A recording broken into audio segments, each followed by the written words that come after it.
Good morning, everyone. Welcome to Bridgeport Hospital. I'm Ann Diamond, President, and it is an honor to welcome you here today as we recognize October as Fire Prevention Month. As the state's only burn center, we at Bridgeport Hospital see the true devastation that burns can cause for our patients and the long-lasting negative impacts with their families. Today, we are joined by the Bridgeport Fire Department in raising awareness about fire safety and burn prevention in order to keep our communities safer. It is my pleasure to introduce Lance Edwards, Chief of the Bridgeport Fire Department, to talk about this year's fire prevention efforts. Chief? Thank you. You're welcome. Thank you so much, and I appreciate you having us here this morning. First, I'd like to start off mentioning that how important it is to have the burn center here in the city of Bridgeport. It's a vital part of the local community, and I'm happy to also announce the relationship and the partnership that the Bridgeport Fire Department has with Bridgeport Hospital. This probably goes back to September of 2011.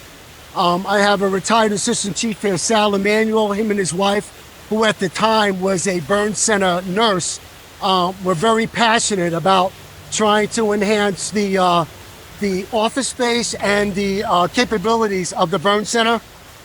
And they decided to take on the challenge of raising funds to enhance the project, which I said started in 2011. It was completed in September of 2012. Together, they were able to raise a little over $200,000 to enhance the burn center, and they also collaborated with the union here that represents the Bridgeport Fire Department, and that's Local 834.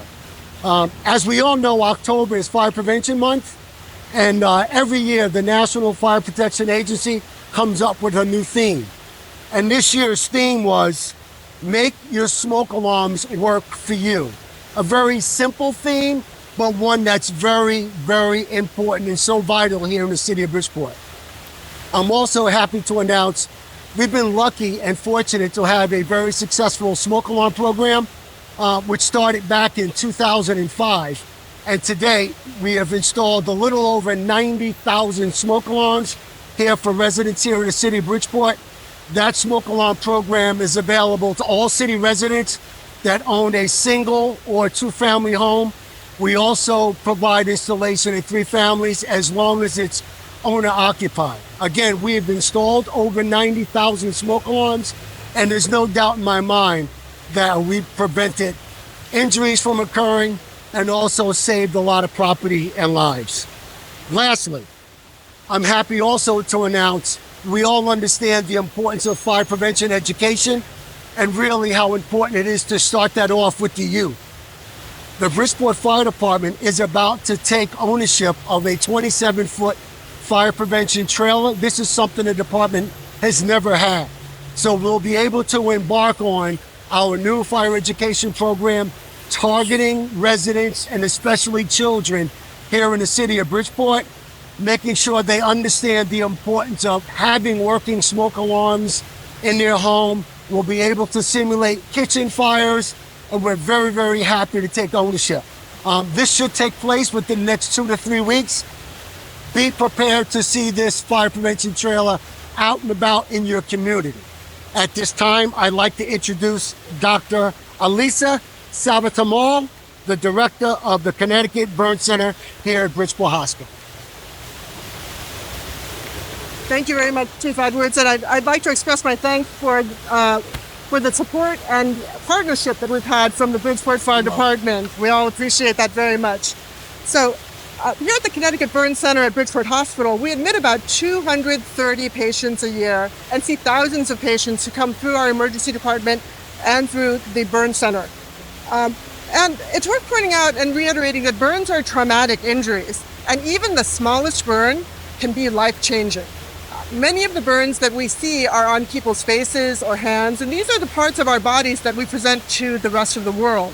And these are areas that can really affect a person's function or quality of life. And that's why it's important for us to stress the importance of burn prevention, not just burn treatment, but burn prevention. And as we head into the holiday season, I have to say Thanksgiving is one of the busiest times we have in the burn center. We often see cooking injuries where both adults and children need burn care.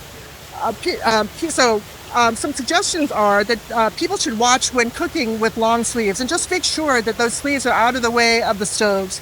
We should keep handles away from the reach of young children and be careful when cooking with oil to prevent splashing.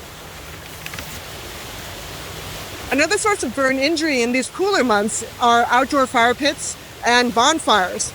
It's important to be mindful of where those fires are and to keep young children and vulnerable people away from those flames. If you have a family member who uses an oxygen tank, and this is the final point, remind them of the fire dangers of using home oxygen. Make sure they're not smoking or using other types of flames such as candles or vape pens near their oxygen. Because it's these little steps that can prevent fires and can prevent burn injuries. If you do find yourself with a burn injury, a minor burn can be treated at home by keeping the area covered and applying some antibiotic ointment. Many people think it's best to leave a wound open to the air to let it dry out, but in truth, a wound heals better in a clean, moist environment. If you have a deep burn or if you see any signs of infection, though, see a doctor. For larger burns, please feel free to come see us at the Connecticut Burn Center or head to the emergency department. So, thank you for your attention.